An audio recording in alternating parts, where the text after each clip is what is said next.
Hi, I'm Peggy Ann Tartt.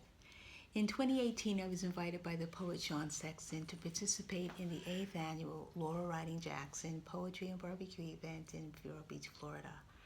As you might imagine, it was a wonderfully exciting weekend. I had the pleasure of meeting and reading with the poets Naomi Shahib Nye and Annalicia Sotelo. And hearing those women read from their work was as delicious as the food. I think that sharing poetry is a natural act, it's a necessary act.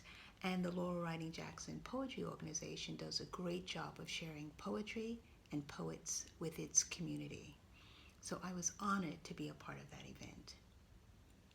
I would like to share a short poem of mine titled Broken. It was published by Cutthroat, a journal of the arts. Broken. It's what they called homes back then, when fathers who had had enough walked away from their wives and children, leaving them behind like half-eaten desserts. It's how they predicted most of us would turn out after living with such absences and their quiet devastation. It's what my mother was years later in the intensive care unit, her eyes shut like heavy doors that none of us could budge.